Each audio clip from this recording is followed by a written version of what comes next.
You've got to shoes this bit, Margaret. You've got to shoes it.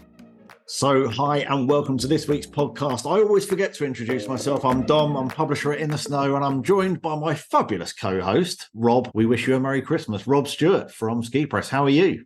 Well, it's the 1st of December, Dom. So Merry Christmas to you too. And, you know, we're just talking before about all the snow that we've got in the Alps at the moment. So fantastic. And how busy the ski shops suddenly are. And, you know, they're getting busy with people suddenly realising they've got to get stocked up on their new ski boots or whatever. I know, yeah, absolutely. I saw some videos coming out of Facebook the other day, and November, it's a long time since I've seen people skiing in those really, really good conditions, widespread conditions in November. I feel like it's quite a while since I've seen that. So that's pretty cool news, eh? It is great news to see those pictures coming out in November. And I think you're right. I can't remember a November quite as snowy. Well, I can remember, but it was going back a bit. Definitely going back. Yeah. Time to mention today's sponsor, Ski Independence and Canada's Alberta. The team at Ski Independence have been sending customers to Alberta ski resorts for almost 30 years. With oodles of personal experience, they know all the best places to stay, the best travel options, and everything in between. From Banff's best après-ski locations, easy for you to say, to breathtaking scenery at Lake Louise, or how to get the best out of a multi-centre itinerary. They're highly recommended road tripping to the spectacular Icefields Parkways between Lake Louise and Jasper for an experience like no other. So, listeners, visit ski-i.com/Alberta to find out more about booking Canada's Alberta with tailor-made specialist Ski Independence. What better to be talking about today, Rob, is getting new ski boots fitted. I mean, that is like Christmas come early, isn't it? Getting new ski boots fitted. Yeah. It's. I remember seeing somebody at the ski show actually walking up with skis over their shoulder, and I just shouted out, "Best day ever, mate!" And he went, "Too right." And it is, isn't it? It's like you're carrying out your new skis, but you've got your new boots. It is a best day ever, isn't it? It is, and that whole process, I quite enjoy that process of sitting in that ski shop and having somebody kind of measure you up and massaging your feet. I've never actually had a proper bespoke suit made in a tailor, actually, but it's a very similar kind of process, isn't it, to that? Yeah, it's a very similar process. You know, boots that are going to only be for your feet, right? Yeah, that's the key thing.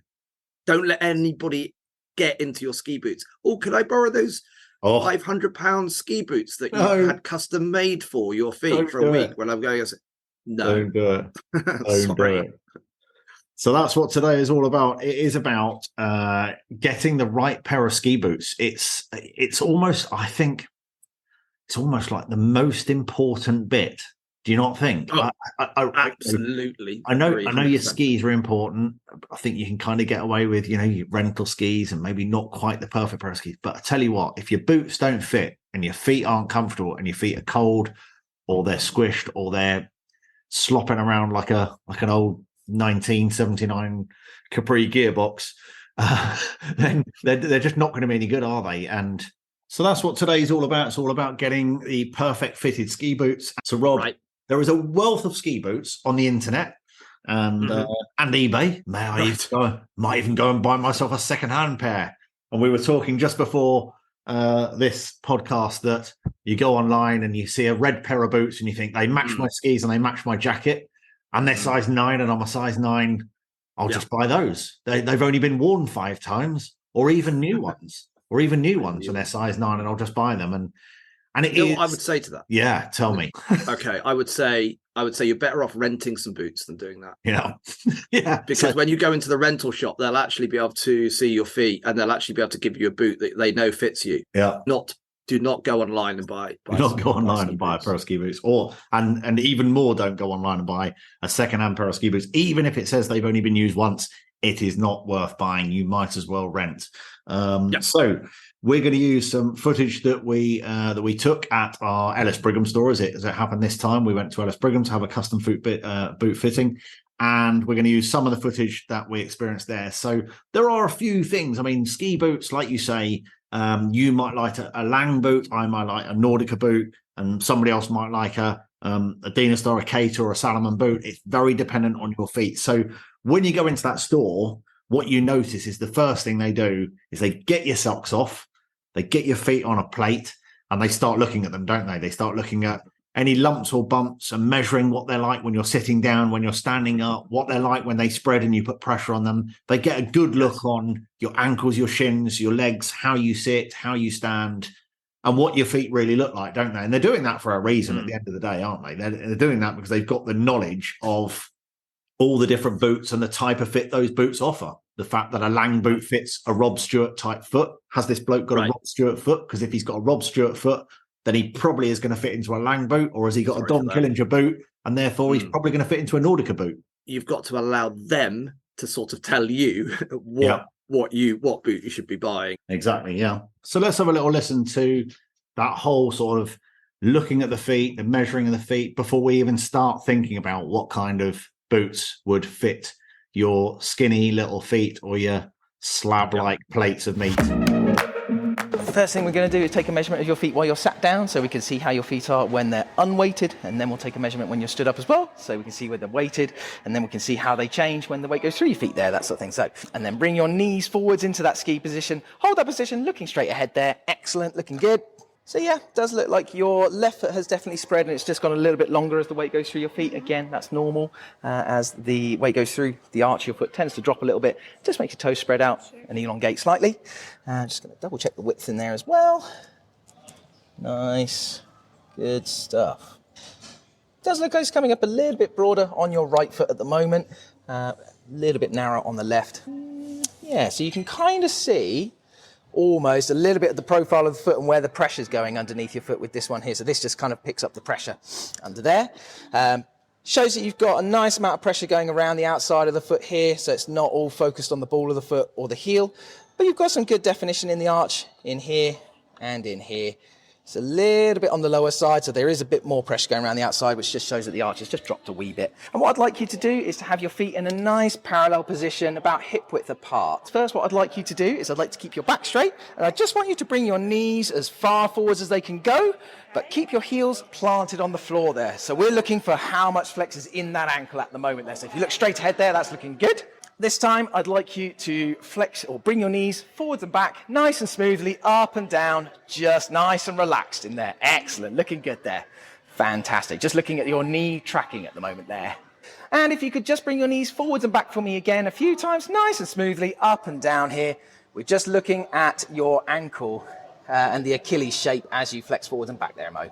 So essentially, you can kind of see where the blue sections are. Like I say, you've got a good amount of pressure going around the outside in here. You've got good definition in the arches here and here. And then across the toes, quite even. Yeah, perhaps not so much just in that middle section there. Mm-hmm. Again, this is where footbeds come into the equation. Essentially, the footbed, what it's going to do, a custom insole in there will help to fill up this void just in here and take up all of that space there. Hold the foot up, helps to stop the ankle from rolling, spreads the pressure much more evenly between the ball of the foot and the heel, and it just makes it more comfortable. This is one of our custom insoles. These ones are essentially made to measure, so only you can wear it. But essentially, you'll get really good support all the way from the base of the heel in the back here, all the way to the ball of the foot here, and it takes up that real nice space underneath the arch of your foot. This one's got quite a high profile in it. Yours probably won't be as high as that, but when we get you molded out, that sort of thing there, we'll see how it comes out. And that sock choice is something that everyone overlooks. So, Rob, the measurement's been done. They've looked at your feet. They can understand. They've taken quite a lot of information there. So not only the length and the width and everything else, but they've looked at the pressure points. Right. You know, because some people have got a very high arch and some people have got very sort of collapsed feet, very flat sort of feet.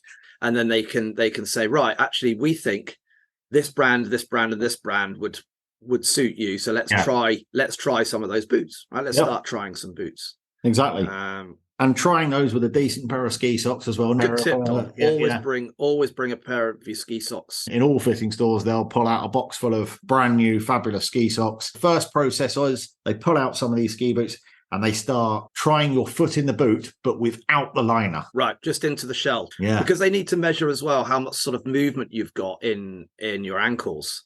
Shells are very, very important as well as the liners, and they've got different flexes to them. You know, we have some softer flexing shells, we have some stiffer shells. Choosing that flex at that point, and you might not know what flex you're looking for, but obviously you could describe your level of skiing to the boot fitter. It's also down to your weight and how aggressive you are as a skier. Absolutely. So that shell check is a really important part. And as you say, by then the fitter will know what kind of flex you're looking at, because they'll already have asked you about how good you are at skiing, and they'll have obviously made a quick assessment of whether you're a big, heavy built guy or girl, or a bit of a waif, quite lightweight, and then they'll have made an assessment of the right sort of flex and the type of skiing that you want to do. So that those sort of decisions are almost made for you, aren't they? Unless you are of a level of a skier that you know what you want. So it's super important, just like when you're buying skis, super important to tell the truth. Don't overinflate your skiing. Don't go in there saying you're the your Dave Riding's trainer. You're better off going in there and saying, I have just mastered blues, I'm linking my turns. I would probably tackle a black if it didn't look too scary. It's better to be honest. These people are not going to laugh at you by any stretch. In fact, they are more likely to laugh at you if you go in with the opposite story of saying that you are you're training for the next Freeride World Tour. They will probably laugh as you walk out of the store. So you are better off being completely honest, because then you will get the right boot. And so so we can have a little listen to that process now. What we're going to do first of all is do a little shell check. First things first, what I'd like you to do is to shuffle forwards in the boots, so your toes are just touching on the fronts of the shells. Once you've got the contact here and here, bring those knees forwards for me. Excellent. And just look straight ahead for me there, Mo. So we're just checking the overall length there at the moment. That's why I've got my very high-tech piece of kit here.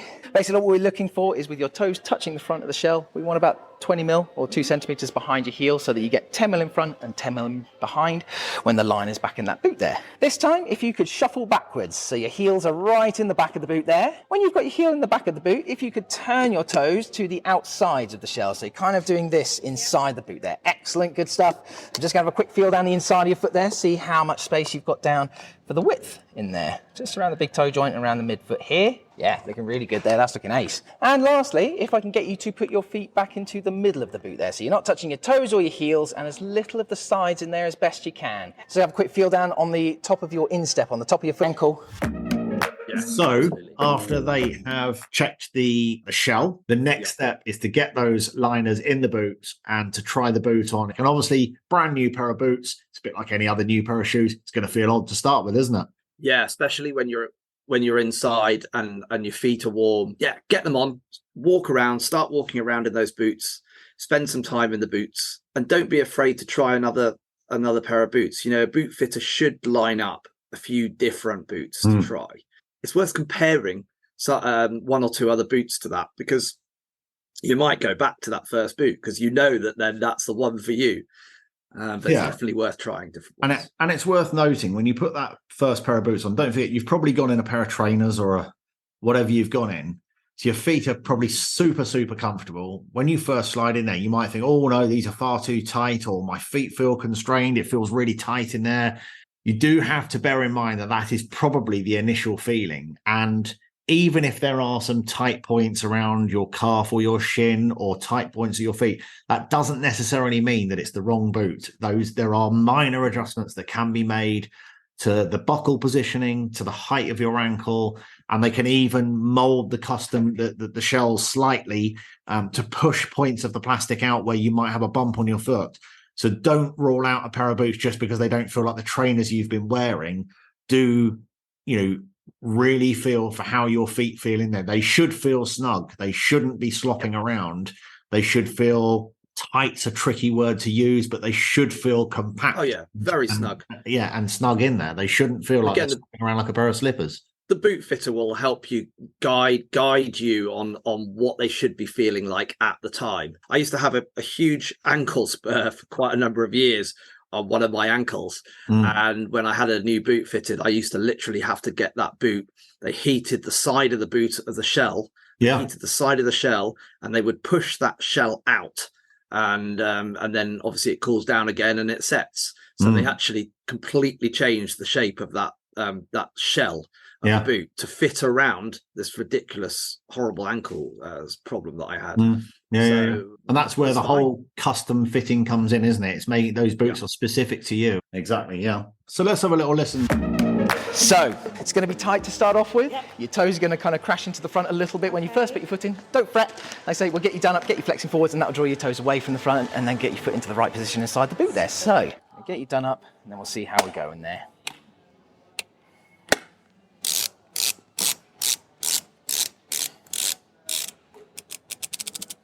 There's a huge amount that we can do to these boots to adjust and alleviate pressure points and things like that.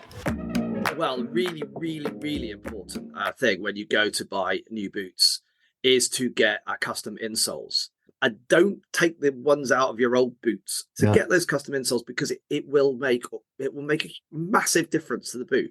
It's almost, and not quite, but it is almost as intricate and as specific as the boot itself. You know, you stand on pads, they're heated up, your foot sinks into those pads, and that pad creates a mold of your foot, and then they can take that mold of your foot and they customize that footbed to that mold. Yeah. And so, so we can have a little listen to that process now. Place your feet onto the pads, roughly in the middle there. So what I need you to do now is to relax your feet and your lower leg. I'm going to pick them up and place them down where we need them, and then we'll get you stood up in a nice ski position. What we're trying to do is get your ankles into a nice neutral position. It's going to be a little bit of an unusual position that you get you stood into. It's very rare that you stand with your feet dead straight. So if you could stand up there for me, Mo. If you just bring your knees forwards for me, hold your left knee there, just come out with the right ever so slightly. Come back in a tiny bit. Perfect. Good stuff. That probably feels really weird. It does. Probably feels like you're stood right on the outsides of your feet, which is not far from the truth. However, we've got a really good neutral position in your ankle here, and you've got some really good definition in the arches. So what I need you to do is to hold that position for 2 minutes while I take them all of your feet. Here we go. So you should start to feel the air coming into the pads, and you'll start to sink into it. Kind of feel like the tide going out under your feet or something like that, being on a beach maybe. And lift your feet out of the molds. Yeah, that's grand. You can jump down from there now. One of the interesting developments that we've seen recently, this is probably the biggest change we've seen in quite some years when it comes to ski boots, is the addition of the BOA fastener. Just for any listeners that don't know about BOA, you possibly got it on your ski helmet. So at the back of your ski helmet, you might twist the dial at the back of your helmet, a similar sort of connection, which is a twist fitting on the back of your helmet. And you'll often see snowboarders have this BOA fastener on their snowboard boots, where they wind a dial up to pull the laces in, to pull them tight. And for the first time this year, commercially available anyway, BOA have introduced their fittings onto some manufacturer ski boots, and it is only for the toe clasps. It doesn't go up onto the side of the boot just yet, but obviously that is going to be a natural progression. And essentially, you are just winding up a dial that gradually envelopes your toe area, which is quite nice compared to the clasps that we all know and have loved for decades. We went out to the Austria factory to see them, and we actually produced a YouTube video about them. So that's well worth listeners going and having a listen to the BOA boot fittings on ski boots. Have you seen them? Very, very interesting. And I think I wouldn't be surprised if this development becomes a pretty widespread in ski boots generally.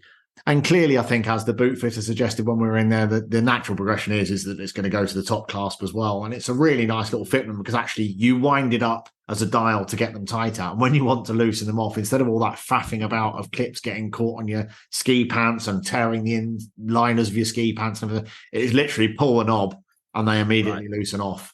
It's a very, very nice little system. But as I say, whilst it's on many manufacturers, it isn't across all the ranges. So you may not be lucky enough to find a pair of boots that fit you that have BOA on yet. Everyone that I know has tried the BOA system, really likes it. Yeah. So it clearly works. Well, so I think we'll see more from BOA for sure.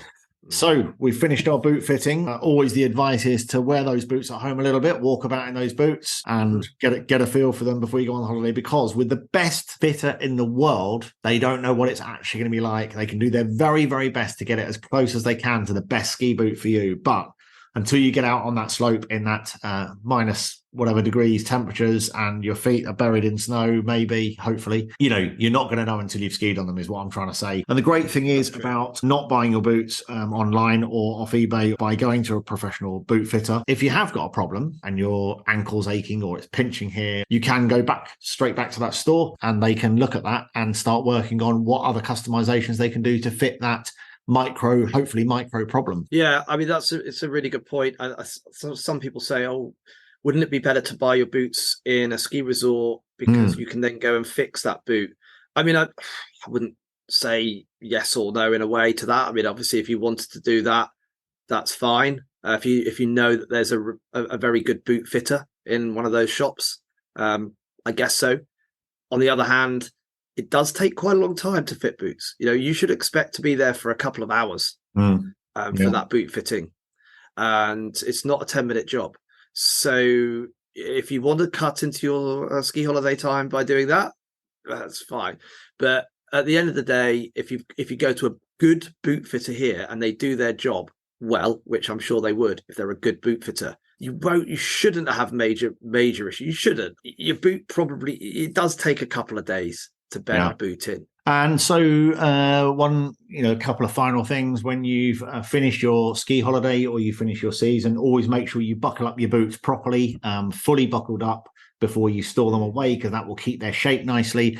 And I'm really guilty of this. I mean, I think you're absolutely right. I totally agree with that. And I would even go as far to say, please do that every night when you put them on that rack. 100%. Especially when you put them on those boot warmers and that, and they're heating them up. I mean, the last thing you want is it all being warmed up in an open position. Yeah, absolutely. Right. And also drying your boots out at the end of your holiday. If you are only going to ski once or a couple of times, your feet probably have got warm and sweaty in there and everything else. And it's well worthwhile drying those boots out afterwards. Dry shaw's very good. Dry shaw's very good. The boots out really well. So it's well worthwhile using those just to make sure that the next time you go in, your boots aren't stinking and damp. There you go. Brand new ski boots, Rob. Designate a good couple of hours. An hour and a half in store is usually what they book you for. It can easily run into a couple of hours. But do go along to your local boot fitters. So you've got the national chains, the likes of Ellis Brigham. You've got nice independents like Ski Bartlett in Hillingdon. There are lots of options to get your boots fitted. And if you've got any questions, do drop us a note on the podcast or drop us an email at hello@inthesnow.com.